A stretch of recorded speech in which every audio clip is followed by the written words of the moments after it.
Bendito sea nuestro Dios, bendito sea el Señor. Mis queridos hermanos, mis queridas hermanas, mis estimados amigos, un buen día para todos. Dice la Escritura Sagrada en el Salmo 133, dice: miren cuán bueno y cuán delicioso es habitar los hermanos juntos y en armonía, porque allí envía a Jehová bendición y vida eterna. Palabra viva, palabra siempre eficaz y oportuna. Mis hermanos, es la voluntad perfecta de Dios que compartamos como pueblo suyo su presencia, su espíritu, su palabra, su amor, su gracia, y hacerlo en unidad de propósito, ayudándonos mutuamente y complementándonos según nuestras capacidades naturales y los dones espirituales que Dios en su gracia nos permite administrar, con el fin de extender su reino, con el fin de establecer por donde quiera que vayamos, donde quiera que estemos, el reino de nuestro Dios. De esto precisamente vamos a hablar en este día. Como les decía la semana pasada, si nosotros tenemos una correcta relación con Dios, una estrecha comunión con nuestro Dios, a través de una vida devocional permanente e intensa, entonces estaremos en condiciones de establecer relaciones de comunión fraternal con nuestros hermanos en la fe, ¿sí? Sirviéndonos y apoyándonos en la obra del Señor. Y si tenemos cubiertas estas dos áreas, es decir, de la comunión con Dios y la comunión fraternal, tenemos la suficiencia de lo alto, tenemos la autoridad espiritual y tenemos la capacidad dada por Dios a través de su palabra y su espíritu para proyectarnos al mundo como extensiones de la gracia, del amor, de la salvación y del poder de nuestro Dios. Entonces, tenemos que cubrir estas tres áreas. Y solo para entrelazar las ideas que tratan sobre el tema que vamos a compartir hoy, veamos rápidamente los versículos anteriores. Versículo 14 dice: bendecid a los que os persiguen. Bendecid y no maldigáis. Versículo 15: gozaos con los que se gozan, llorad con los que lloran. Y el versículo 16 de este capítulo 12 de la carta de Pablo a los Romanos dice: unánimes entre vosotros, no altivos, sino asociándoos con los humildes. No seáis sabios en vuestra propia opinión.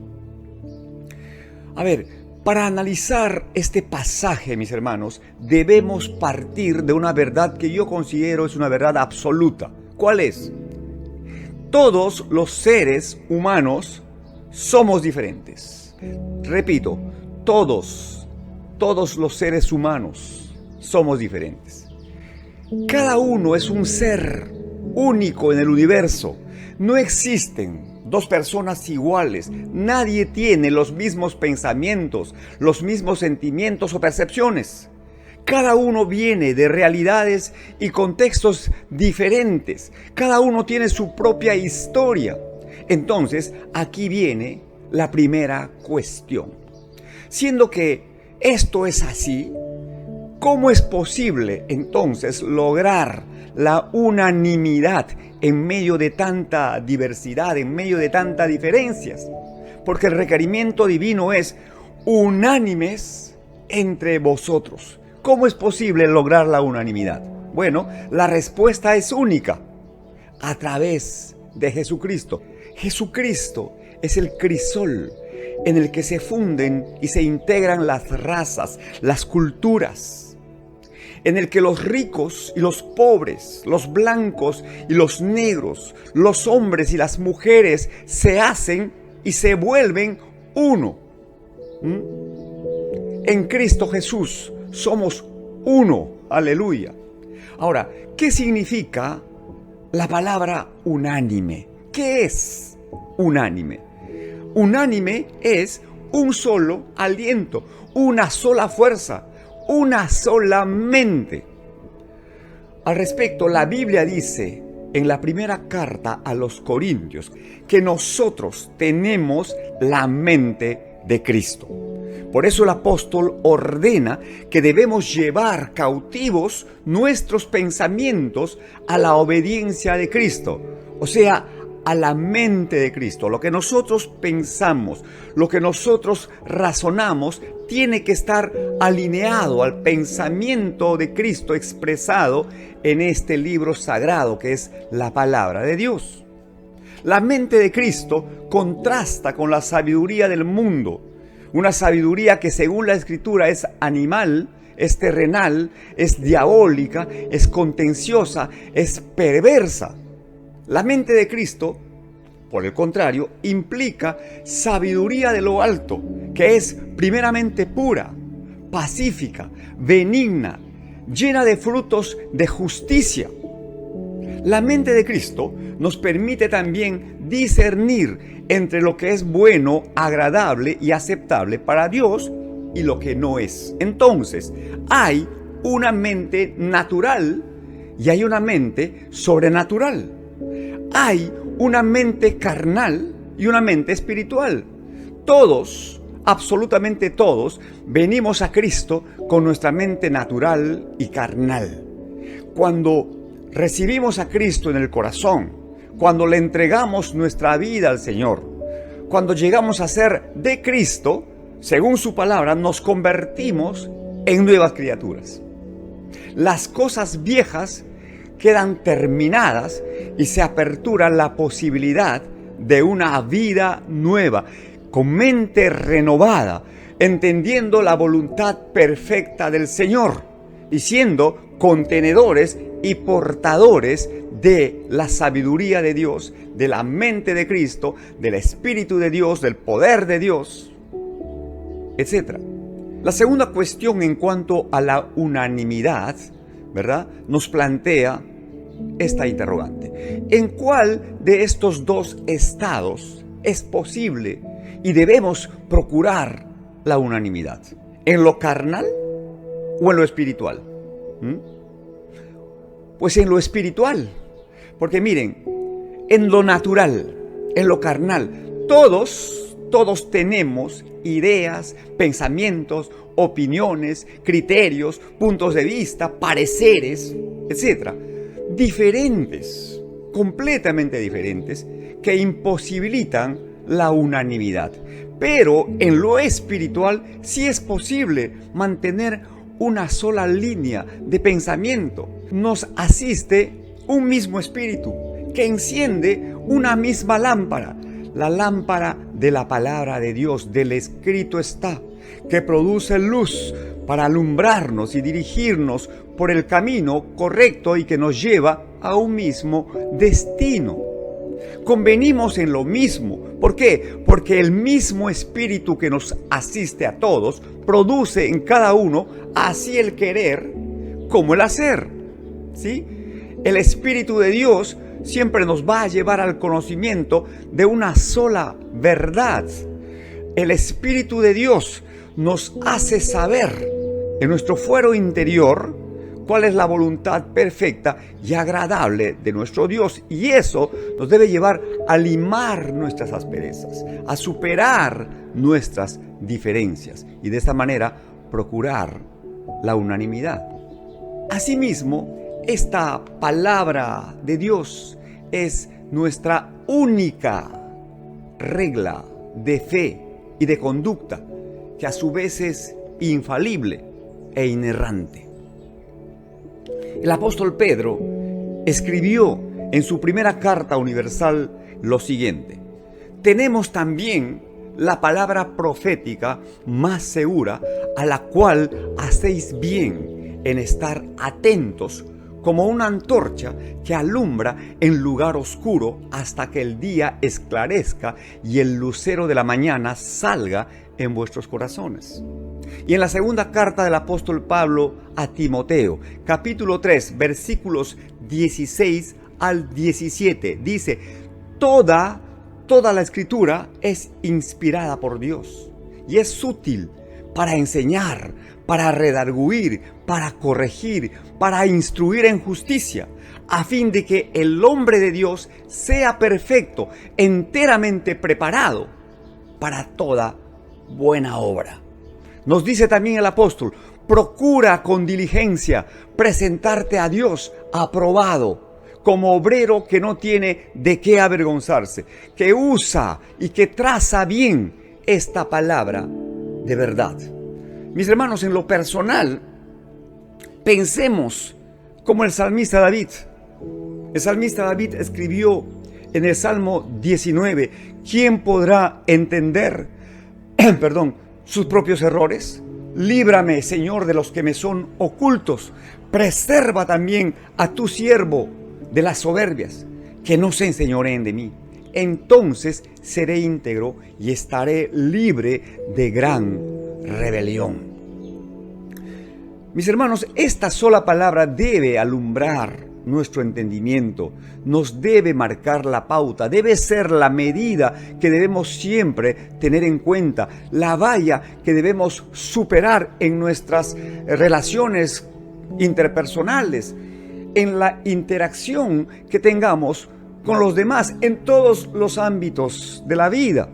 Yo siempre insisto en esta temática, mis hermanos, porque he encontrado pues que el meollo del asunto, que la causa primaria de todos los problemas que enfrentamos en el día a día empiezan en nuestras relaciones nucleares, digo yo, nuestras relaciones con las personas más cercanas a nosotros. Porque afuera nadie te conoce, o muy pocos te conocen, como sí te conocen los que viven contigo en la casa. Por eso es más fácil simular o disimular, pasar piola, como decimos, ¿no? Pero en la casa, hermano, con tu esposa, con tu esposo, con tus hijos o con tus padres, en fin, hay que ajustar estas conexiones básicas, fundamentales, primarias, porque estamos hablando de estar a la altura del requerimiento del Señor como hijos suyos, cumpliendo nuestros deberes cristianos, repito, pero empezando por el hogar, en la casa, en tu condición de esposo, mi hermano. Te lo digo por enésima vez, porque además es el requerimiento bíblico: ama a tu esposa, así como Cristo amó a la iglesia y se entregó a sí mismo por ella. Ama a tu pareja con un amor abnegado, sacrificado, misericordioso, servicial, un amor trascendente. Y en tu condición de esposa, igualmente respeta a tu marido y considera la autoridad delegada por Dios en su condición de cabeza de la relación. No te rebeles, deja que Dios te guíe a través de tu esposo, a menos que éste sea pues un necio, a menos que este hombre no quiera saber nada con Dios, no quiera saber nada con Cristo, no quiera saber nada con la fe y con la palabra. Entonces, en ese caso, la Biblia tiene otros consejos, ¿ya? Otra dirección, pero no decidas según tu propio parecer o basándote en el consejo de tus amigas, de tus vecinas. No, si tú eres una mujer creyente, mayor razón pues tienes para buscar a Dios de todo tu corazón. Asimismo, en tu condición de hijo, de hija, obedece a tus padres, hónralos, porque esa es promesa segura de que te va a ir bien y serás de larga vida en la tierra. Pero también en tu condición de padre o de madre, no exasperes, no desalientes a tus hijos poniendo sobre sus hombros cargas que ni tú mismo puedes llevar. En fin, sé un amigo leal, comprometido, como dice la Escritura: ama en todo tiempo, y sé como un hermano en los tiempos difíciles, críticos y de angustia, como los que ahora mismo estamos viviendo. Seamos pues justos, equitativos, solidarios, seamos veraces, compasivos, misericordiosos. Que la palabra de Dios sea pues lámpara a nuestros pies y lumbrera a nuestro camino. Y eso hará posible la unanimidad y cerrará herméticamente las puertas de nuestro corazón a la altivez, porque el versículo continúa diciendo, ¿no? No altivos, porque dice, unánimes entre vosotros, coma, no altivos. Miren, la altivez es ese sentimiento de superioridad frente a los demás que provoca un trato distante o despreciativo hacia ellos. Es mirar a las personas desde una altura para enseñorearte, pensando que porque has logrado algo en la vida, que has alcanzado un cierto estatus social o económico, o en el caso de los miembros de la iglesia, porque tienen algún conocimiento de la Escritura Sagrada, o porque tienen algún cargo, algún puesto eclesiástico, o por cualquier otra razón, son superiores o mejores que los demás. Te recuerdo, mi hermano, que desde la Escritura Sagrada la valoración es completamente diferente. El apóstol Pablo escribió, nada hagáis por vanagloria o por contienda. Antes bien, con humildad, consideren a los demás como superiores a uno mismo. Y no miren cada uno por lo suyo propio, sino cada cual también por lo de los otros. Dijo también el apóstol en esta misma carta a los filipenses, a los creyentes, les dice, haya pues en ustedes este mismo sentir que hubo también en Cristo Jesús, el cual siendo en forma de Dios, no estimó el ser igual a Dios como cosa a que aferrarse, sino que se despojó a sí mismo y tomó forma de siervo hecho semejante a los hombres. Y estando en su condición de hombre, se humilló aún más, hasta llegar a la muerte vergonzosa de la cruz. Ahí está la referencia bíblica. Jesús, levantando la voz, le llamó la atención a sus discípulos y les dijo, aprendan de mí. Sí, aprendan de mí. Yo soy manso y soy humilde de corazón. Ustedes saben que los gobernantes de las naciones se enseñorean de ellas y los que son grandes ejercen sobre ellas potestad. Entre ustedes no será así, sino que el que quiera hacerse grande entre ustedes, pues tendrá que ser el servidor. Y el que quiera ser el primero entre ustedes, pues tendrá que ser el siervo de los demás. Como el Hijo del Hombre, que no vino para ser servido, sino para servir y para dar su vida en rescate de muchos. Punto. Continúa el consejo de la palabra de Dios en este versículo 16. Primero dice, unánimes entre vosotros, no altivos, sino asociándoos con los humildes. Y esto, mis hermanos, nos tiene que llevar a revisar, a examinar la compañía que nos rodea, con quienes compartimos nuestro tiempo, nuestra vida, a quienes les abrimos nuestro corazón, con quienes nos asociamos, nos juntamos para hacer negocios, para hacer emprendimientos, entre otras cosas. Hermanos, cerciorémonos de que sean personas de fe, porque la Biblia dice, ¿podrán andar dos si no estuvieren de acuerdo? Por supuesto que no. Y este es un principio del reino, principio de la unidad y del acuerdo. Porque ¿qué compañerismo tiene pues la justicia con la injusticia? ¿Qué comunión hay entre la luz y las tinieblas? ¿O qué parte tiene el creyente con el incrédulo? Ninguna. Entonces, tienes que marcar tus distancias saludables. Y el Señor te dice, apártate de esta gente y más bien asóciate con gente humilde. Mi gente, dice el Señor, sensibles, hombres y mujeres de fe, prudentes, desprendidos, temerosos de Dios. Hay que asociarnos con gente que sume a nuestra vida, gente que nos ayude a crecer, no gente que nos traiga abajo o gente que nos aplaste, ¿ya? Y por último, el versículo que estamos estudiando concluye diciendo, no seáis sabios en vuestra propia opinión. El apóstol Santiago pregunta en su carta universal, ¿quién es sabio y entendido entre ustedes? Pues muestre por la buena conducta sus obras en sabia mansedumbre. Pero si tienen celos amargos y contención en sus corazones, no se jacten ni mientan contra la verdad, porque esa sabiduría que dicen saber no es sabiduría de lo alto, sino que es animal, es terrenal y es diabólica.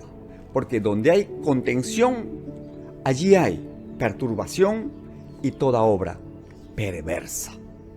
Y el proverbista escribió en el capítulo 3 de su libro, Proverbios 3, una porción que yo he citado ya 300 veces. Y por supuesto, trae dirección y sensibiliza nuestros corazones. Este pasaje dice, nunca se aparten de ti la misericordia y la verdad, en ese orden.